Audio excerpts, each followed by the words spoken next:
वळसंकर हॉस्पिटलमधील प्रशासकीय अधिकारी मनीषा माने यांच्या ईमेलमुळे नैराश्य येऊन डॉक्टर शिरीष वळसंकर यांनी आत्महत्या केल्याची फिर्याद डॉक्टर अश्विन यांनी पोलिसात दिलेली आहे। दुसरीकडे या प्रकरणातील सत्य लपवण्यासाठी मनीषा माने यांना गुंतवण्यात येत असल्याचं आरोपीच्या वकिलांनी म्हटलंय।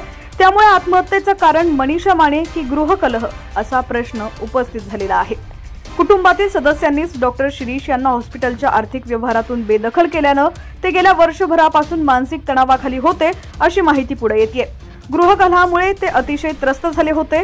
याचे अनेक प्रसंग त्यांचे निकटवर्तीय खासगीत सांगतायत। याच अनुषंगाने डॉक्टर शिरीष यांना डावलण्यासाठी मनीषा माने यांचा वापर प्यादा म्हणून केला जातोय का असा प्रश्न डॉक्टरांच्या खिशात सापडलेल्या चिठ्ठीमुळे निर्माण झालेला आहे।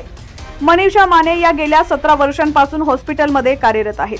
त्यांना डॉक्टर शिरीष वळसंकर यांनीच मोठं केलं, प्रशासकीय प्रमुख केलं। त्यांना डॉक्टर शिरीष यांच्या मानसकन्या म्हटलं जाऊ लागलं। इतक्या वर्षात वळसंकर कुटुंबियांनी त्यांच्याबद्दल कधीच तक्रार केली नाही।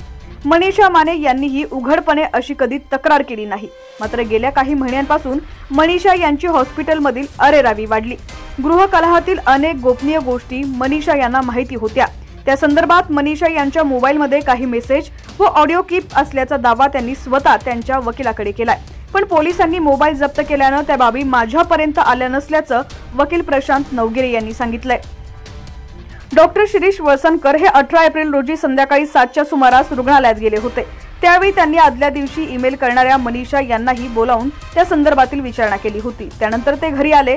एक दिवस अगोदर सांगलीहून घरी आलेली मुलगी व पत्नी सोबत बोलत होते। अचानक उठले आणि बाथरूम मध्ये जाऊन त्यांनी 8:30च्या सुमारास गोळी झाडून घेतली। त्यामुळे त्या अर्ध्या पाऊण तासात नेमकं काय घडलं ज्यामुळे डॉक्टरांनी असं टोकाचं पाऊल उचललं या अनुषंगाने देखील पोलीस तपास करतायत।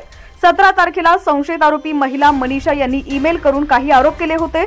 नोकरीवरील अन्यायानंतर तो मालकाकडे दाद मागतो अशा स्वरूपाचा मजकूर त्यात आहे। पण वस्तुस्थिती वेगळीच असून ती लपवण्यासाठी मनीषा यांना गुन्ह्यात गुंतवलं जात असल्याचं आमचं म्हणणं आहे। पोलीस तपासात संपूर्ण सत्य समोर येईल असा विश्वास आहे असं ॲडव्होकेट प्रशांत नवगिरे यांचं म्हणणं आहे।